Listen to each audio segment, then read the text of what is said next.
Nah, yang dimaksud kompromi itu membuat kebijakan. Ya, saya tidak ada kompromi. Anda mesti ingat dulu di DKI orang saya suka tulis pemahaman nenek lu yang ribut. Saya diteriakin anjing di Kemendagri oleh oknum anggota DPRD. Itu berdiri teriakin saya anjing karena ada 2 anggaran yang saya tidak mau kompromi. Mereka mengajukan ada 12,5 triliun untuk mereka belanja suka-suka dia. Saya bilang nggak bisa, ini mesti pakai e-budgeting sesuai dengan Musrenbang. Terus mereka ada bisik-bisik, kalau kamu terus kayak gini kan tiap minggu demo kamu. Kamu jangan harap bisa lanjut. Nah, saya memilih ketika bicara seperti itu, lebih baik saya turun tidak terpilih, tapi saya telah melakukan satu kebenaran, keadilan, kejujuran. Dan tentu bagi saya itu peri kemanusiaan. Dia teriak, saya anjing kamu katanya. Tapi yakin kemarin saya bilang, saya memang anjing jaga duit orang Jakarta, saya bilang.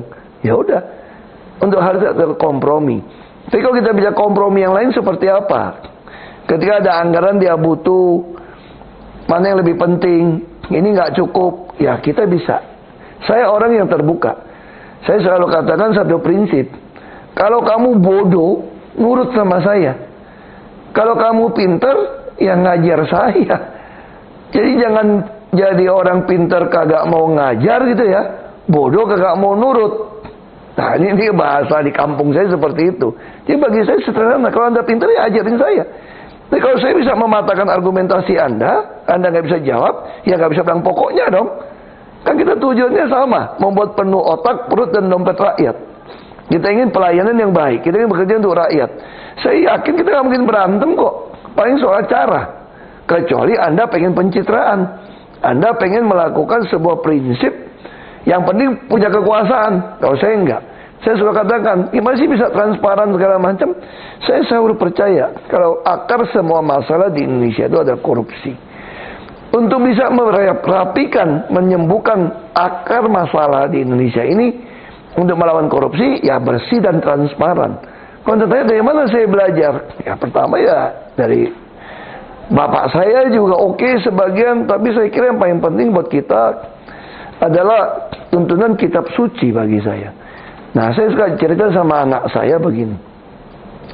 Kamu kalau sekolah, misalnya gurumu bilang begini, minggu depan ujian matematik. Terus kamu belajar bahasa Indonesia atau matematik? Dia bilang bahasa matematik lah katanya. Oh ya pasti dong. Masa ujian matematik kamu belajar bahasa Indonesia? Terus saya tanya gini, gimana kalau gurumu bilang, kamu udah berapa mata pelajaran? 7 apa 11 saya lupa waktu itu cerita. Gimana kalau gurumu bilang, minggu depan ujian? Terus kalian tanya, ujian mata pelajaran apa? Semua yang kalian pelajari di semester ini. Kalian pasti pada protes tuh. Ya protes lah katanya. Yang protes tidak naik kelas. Apa yang kamu lakukan? Dia bilang, ya kita paksa belajar semua untuk jaga-jaga mana yang akan keluar supaya kita bisa. Nah saya bilang, sekolah tuh walaupun ada 7-11 mata pelajaran, Anda bisa siapin. Hidup ini nggak bisa, apalagi Anda menjadi seorang pejabat publik yang begitu Anda bangun ketemu orang itu puluhan ribu, ratusan ribu kombinasi soal. Anda nggak tahu tuh ujiannya apa. Bagaimana kita bisa menghadapi ini semua? Makanya bagi saya paling penting, esensial dari kehidupan untuk mulai pelayanan ini adalah punya saat teduh dengan Tuhan. Anda harus punya tuntunan firman Tuhan sehingga Anda tetap tahu nih, saya harus lakukan apa. Nah kita tahu di politik saya melakukan suara fungsi kenabian, bukan melakukan suara politik yang menghalalkan segala cara. Sekalipun saya harus tersingkir, itu kan bukan urusan saya, itu urusan Tuhan dong, yang memberikan jabatan kepada saya, yang memberikan nyawa kepada saya. Nah kalau memang visanya habis, lagi pula kalau saya takut mati, emangnya takut mati bisa membuat saya tidak mati waktunya sampai? Nggak bisa juga toh. Nah sama juga jabatan, kalau memang dari Tuhan jabatan itu, ya Tuhan yang kasih, Tuhan yang ngambil. Nah itu yang kita lakukan, prinsip itu yang harus kita punya, sehingga kita tiap hari akan terus belajar membuat keputusan.